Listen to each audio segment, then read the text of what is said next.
नमस्कार, आप देख रहे हैं आपने न्यूज। महावीर जयंती पर नरेंद्र मोदी जी गुजरात पर संबोधित करते जय हुए जिनेन्द्र। जय जिनेन्द्र। आचार्य भगवंत श्री पद्मसागर सुरेश्वर जी महाराज साहेब, गुजरात के गवर्नर आचार्य देवव्रत जी, मुख्यमंत्री श्री भूपेंद्र भाई, राज्य के उप मुख्यमंत्री भाई हर्ष संघवी जी, परम पूज्य आचार्य भगवंत, पूज्य साधु भगवंत, साध्वी जी भगवंत, इस पवित्र सभा में उपस्थित समस्त आचार्यगण और मुनि भगवंत, माननीय दानवीर, विद्वज्जन, देवी और सज्जनों, आज भगवान महावीर जयंती के पावन पर्व पर मुझे इस पवित्र जैन तीर्थ आने का सौभाग्य मिला है। सर्वप्रथम मैं भगवान महावीर के चरणों में प्रणाम करता हूं। मैं कोबा तीर्थ से सभी देशवासियों को भगवान महावीर जयंती की शुभकामनाएं देता हूं। साथियों, मैं आज परम पूज्य आचार्य श्री कैलाश सागर सुरेश्वर जी महाराज साहब की स्मृति को भी वंदन करता हूं। उनके स्वप्न ने कोबा की इस धरती पर ज्ञान और श्रद्धा का यह महान केंद्र स्थापित किया है। कोबा तीर्थ की ये स्थली आध्यात्मिक शांति से ओतप्रोत है। जिस स्थान की ऊर्जा ऐसी अलौकिक हो, जिसमें इतने जैन मुनियों की, संतों की तपस्या जुड़ी हो, वहां सृजन और सेवा ये अपने आप प्रस्फुटित और संचालित होते हैं। मैं तो बरसों से देखता आया हूं कि कोबा तीर्थ में कैसे अध्ययन, साधना और संयम की सतत परंपरा चली आ रही है। यहां मूल्यों का संरक्षण होता है, संस्कारों को संबल मिलता है और ज्ञान का पोषण होता है। ये त्रिवेणी भारतीय सभ्यता का आधार है। इस त्रिवेणी को अविरल बनाए रखना ये हम सबका दायित्व है। साथियों, मुझे खुशी है कि हजारों वर्ष की भारतीय विरासत, जैन धर्म का समयातीत ज्ञान, हमारी धरोहरें और उनसे मिलने वाली प्रेरणाएं उन्हें आने वाली सदियों तक अमर बनाने के लिए, उन्हें नए और आधुनिक रूप में अगली पीढ़ी तक पहुंचाने के लिए हमारे संतों ने इस जैन हेरिटेज म्यूजियम की संकल्पना की। आज वो संकल्पना एक भव्य रूप में साकार हो रही है। ये सम्राट संपत्ति संग्रहालय जैन दर्शन, भारतीय संस्कृति और हमारी प्राचीन धरोहर का एक पवित्र केंद्र बना है। मैं इस अद्वितीय प्रयास के लिए हमारे सभी जैन मुनियों का, संतों का अभिनंदन करता हूं। मैं उनके चरणों में प्रणाम करता हूं। ऐसे हजारों निष्ठावान लोग जिन्होंने इस कार्य में असीम योगदान दिया, मैं उन सभी की भी सराहना करता हूं। भाइयों बहनों, जब हम अनादि ज्ञान को नई पीढ़ी तक पहुंचाने के लिए इनोवेशन करते हैं, नयापन लाते हैं, तो इससे हमारी विरासत भी समृद्ध होती है और आने वाले कल को भी प्रेरणा मिलती है। सम्राट संप्रति संग्रहालय ये भारत के कोटि कोटि लोगों की धरोहर है। ये भारत के गौरवशाली अतीत की धरोहर है। मैं इसके लिए सभी देशवासियों को बहुत बहुत बधाई देता हूं। साथियों, सम्राट संप्रति ये केवल एक ऐतिहासिक राजा का नाम नहीं है। सम्राट संप्रति एक ऐसे सेतु है जो भारत के दर्शन और व्यवहार को जोड़ते हैं। क्योंकि जब हम इतिहास में झांकते हैं तो हम देखते हैं कि दुनिया की कई सभ्यताओं में महान विचारकों और दार्शनिकों ने जन्म लिया। मानवता के आदर्श भी अलग अलग परिभाषाओं में घड़े गए, लेकिन जब सवाल सत्ता और शक्ति का आया, कई शासकों ने आदर्शों और मूल्यों को किनारे कर दिया। इससे विचार और व्यवहार में, विचार और व्यवस्था में एक खाई पैदा होती चली गई। लेकिन भारत में सम्राट संप्रति जैसे शासक हुए जिन्होंने सत्ता को सेवा और साधना मानकर काम किया। जहां एक और कुछ शासकों ने हिंसा को हथियार बनाकर शासन किया, वही सम्राट संप्रति ने सिंहासन पर बैठकर अहिंसा का विस्तार किया। उन्होंने सत्य, अस्तेय और अपरिग्रह का प्रचार प्रसार किया। इतनी निष्पृहता से, इतने निस्वार्थ भाव से शासन को सेवा का माध्यम मानकर जीवन जीना, ये सीख हमें भारत के अतीत से ही मिलती है। इसी अतीत को हम इस म्यूजियम में सहेज रहे हैं। साथियों, मैं देख रहा था, इस म्यूजियम को डिजाइन भी ऐसे किया गया है, इसमें हर कदम पर भव्य भारत की पहचान के दर्शन होते हैं। इसकी 7 दीर्घाएं, हर दीर्घा भारत की विविधता और सांस्कृतिक संपन्नता का उद्घोष करती है। प्रथम दीर्घा में हमें नवपद के दर्शन होते हैं। नवपद यानी अरिहंत, सिद्ध, आचार्य, उपाध्याय और साधु।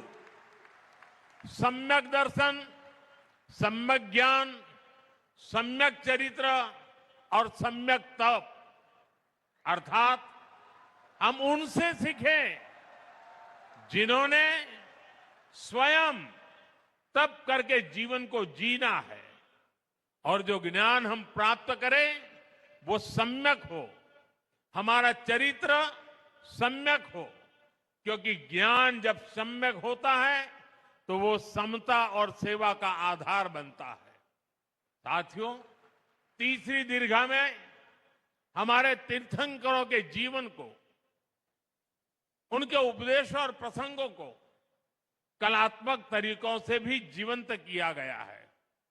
भाइयों बहनों, इस म्यूजियम में भारत की सबसे बड़ी विशिष्टता के, सबसे बड़ी ताकत के दर्शन होते हैं। जैसा कि मैंने पहले भी जिक्र किया, हमारी ये ताकत है भारत की विविधता, और विविधता में एकता।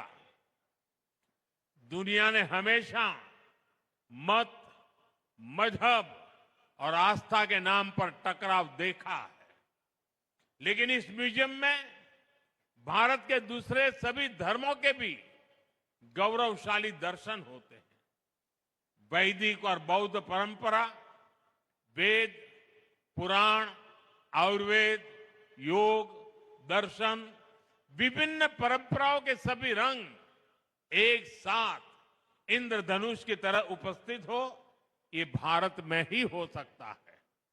साथियों, आज दुनिया में जिस तरह के हालात हैं, जिस तरह विश्व अस्थिरता और अशांति की आग में झुलस रहा है, इस म्यूजियम की विरासत, इसका संदेश केवल भारत ही नहीं बल्कि पूरी मानवता के लिए बहुत अहम है।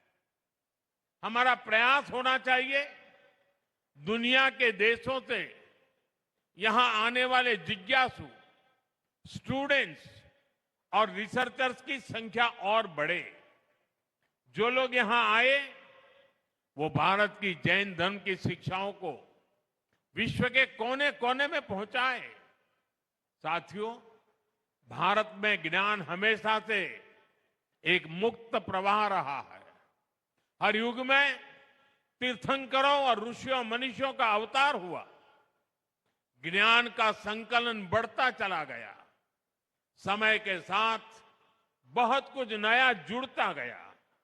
आप कल्पना करिए, एक समय हमारे तक्षशिला, नालंदा जैसे विश्वविद्यालय लाखों ग्रंथों और पांडुलिपियों से भरे होते थे, लेकिन विदेशी आक्रमणकारियों ने मजहबी संकीर्णता में ज्ञान को भी अपना दुश्मन मानकर उन्हें जला दिया। मानवता की कितनी बड़ी धरोहरें नष्ट हो गई। उस मुश्किल दौर में लोगों ने पीढ़ी दर पीढ़ी बची हुई पांडुलिपियों को सहेजा, उनकी सुरक्षा की। आजादी के बाद उन्हें खोजना, उन्हें सहेजना, ये देश की जिम्मेदारी होनी चाहिए थी। लेकिन दुर्भाग्य से गुलामी की मानसिकता के कारण इस और कोई ध्यान नहीं दिया गया। आचार्य भगवंत, श्री पद्मसागर सुरेश्वर जी महाराज साहब जैसे महान व्यक्तित्व और संतों ने इसका महत्व समझा। उन्होंने अपना पूरा जीवन इसके लिए समर्पित किया। जीवन के 60 साल गांव-गांव, शहर-शहर, देश के कोने-कोने से उन्होंने मैन्युस्क्रिप्ट को खोजा।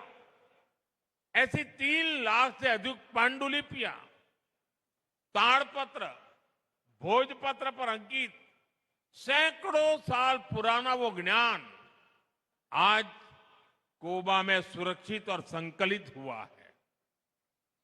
ये भारत के अतीत की, भारत के वर्तमान की और हमारे भविष्य की बहुत बड़ी सेवा है। साथियों, पुरानी सरकारों ने पांडुलिपियों की उपेक्षा करके जो गलती की थी, आज हम उसका सुधार कर रहे हैं। हमने इसके लिए ज्ञान भारतम मिशन शुरू किया है। इस काम में हम टेक्नोलॉजी का इस्तेमाल कर रहे हैं। इस मिशन के तहत प्राचीन पांडुलिपियों का डिजिटाइजेशन किया जा रहा है, उनका वैज्ञानिक तरीके से संरक्षण हो रहा है। स्कैनिंग, केमिकल ट्रीटमेंट और डिजिटल संग्रह जैसे सभी प्रयास इस दिशा में हो रहे हैं। इसी रविवार को मन की बात में मैंने विस्तार से जिक्र किया है कि कैसे इस दिशा में एक सर्वे भी शुरू किया गया है। इसमें देश भर से लोग अपने पास संरक्षित पांडुलिपियों को अपलोड कर रहे हैं। ये अभियान देश के कोने कोने में बिखरी पांडुलिपियों को एकत्रित करने में बड़ी भूमिका निभाएगा।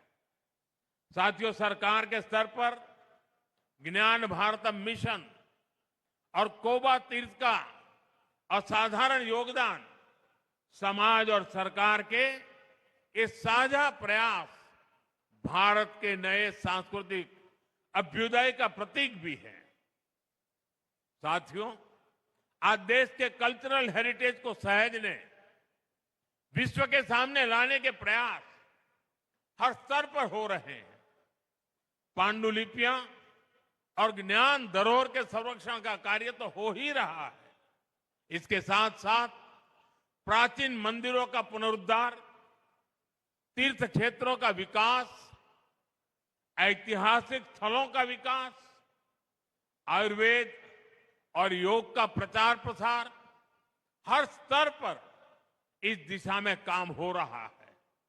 यहां गुजरात में ही लोथल में विशाल मैरीटाइम म्यूजियम बन रहा है और ये दुनिया का सबसे बड़ा मैरीटाइम म्यूजियम बनने जा रहा है। यहां से 70-80 किलोमीटर दूरी पर है। उधर वडनगर में एक बहुत बड़ा म्यूजियम बना है। वो दुनिया के अच्छे म्यूजियमों में उसकी जगह बन चुकी है। दिल्ली में युगे युगिन भारत म्यूजियम बनाने की भी तैयारी है। आज पहली बार आजादी की लड़ाई के इतिहास को भी समग्र रूप में सामने लाने के लिए सार्थक कार्य हुए हैं। आपको याद होगा, पहले ये काम राजनीतिक चश्मे से होते थे। एक राजनीतिक परिवार का नैरेटिव कैसे सेट हो, वोट बैंक के हिसाब से बातें कैसे बोली जाएं, सब कुछ इसी के इर्द गिर्द घूमता था। हमने इस मानसिकता को समाप्त किया है। हम सबका साथ सबका विकास के मंत्र के साथ चल रहे हैं। यही मंत्र विकसित भारत के विजन की आत्मा है। साथियों, आप सभी संतगण भारत की विरासत को संजोने का इतना महान प्रयास कर रहे हैं। हम व्यक्तिगत आकांक्षा से ऊपर उठकर समाज और राष्ट्र के लक्ष्यों के लिए काम करते हैं तो देश के विकास को गति और मिल जाती है। इसी भावना के साथ मैं नवकार महामंत्र दिवस पर दिल्ली में हुए कार्यक्रम में भी शामिल हुआ था। इस आयोजन में चारों फिरके एक साथ जुटे थे।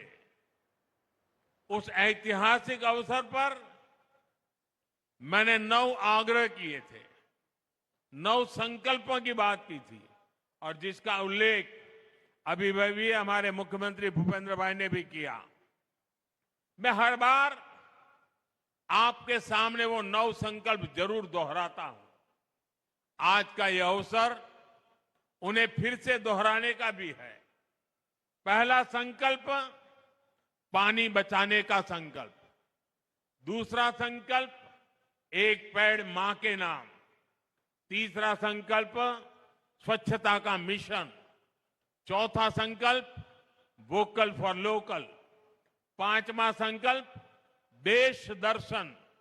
छठा संकल्प, नेचुरल फार्मिंग को अपनाना। सातवां संकल्प, हेल्दी लाइफस्टाइल को अपनाना। आठवां संकल्प है योग और खेल को जीवन में लाना।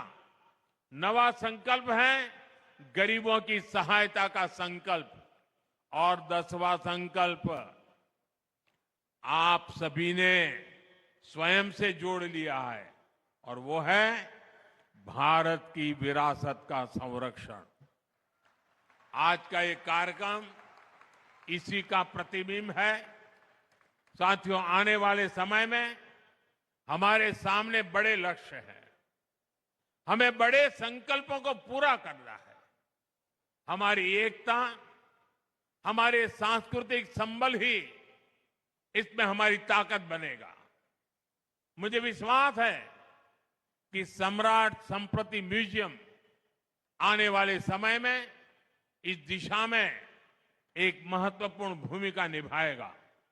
यह ज्ञान, साधना और संस्कृति का एक ऐसा केंद्र बनेगा जहां से नई पीढ़ी को प्रेरणा मिलेगी और समाज को एक नई ऊर्जा मिलेगी। इसी विश्वास के साथ मैं आप सभी को इस महत्वपूर्ण कार्य के लिए एक बार फिर से बहुत बहुत बधाई देता हूं। અને સાથે સાથે બધાને આગ્રહ પણ કરું છું કે મારા સાહેબે તો આ બધું કર્યું, પણ આપણે જોવાનો એ ટાઈમ ના આપીએ કેમ ચાલે? વધુમાં વધુ લોકો અહીં આવે અને જોઈને જતા રહેવું નહીં, જાણવાની કોશિશ કરે, સમજવાની કોશિશ કરે. આ એક અમૂલ્ય ખજાનો છે અને હું ઈચ્છું કે ગુજરાતમાં દરેક પેઢીના લોકો પરિવાર સાથે અહીં આવે, એને મન ભરીને જુએ, જ્ઞાન અને મહાન વિરાસતનું ગૌરવ કરે. અને મારા માટે આજે મહાવીર જયંતિ અનેક રીતે શુભ છે, કારણ કે અહીંયા ગાંધીનગરમાં આવતાની સાથે, ગુજરાતની ધરતી પર પગ મૂકતાની સાથે પહેલો કાર્યક્રમ જડોથી જોડાવાનો, જડ સે जुड़ना. અને અહીંથી હમણાં સાણંદ જાઉં છું, ત્યાં બીજો કાર્યક્રમ છે જગત સે जुड़ना. અહીંયા મહાન સાંસ્કૃતિક પરંપરાઓ, ભવ્ય ભૂતકાળ, એની સાથે આચમન લીધું અને સાણંદમાં જઈને વિશ્વની આધુનિકમાં આધુનિક ટેકનોલોજી, ચિપ્સના નિર્માણનું ઉદ્ઘાટન થઈ રહ્યું છે, સેમિકન્ડક્ટરનું ઉદ્ઘાટન થઈ રહ્યું છે. અહીં જડોથી જોડાવાનું, ત્યાંથી જગને જોડવાનું, અને આ બધું ગુજરાતની ધરતી પર થઈ રહ્યું છે, ભારતની ધરતી પર થઈ રહ્યું છે. આપ સૌને ખૂબ ખૂબ શુભકામનાઓ, ખૂબ ખૂબ ધન્યવાદ. જય જિનેન્દ્ર, જય જિનેન્દ્ર, જય જિનેન્દ્ર.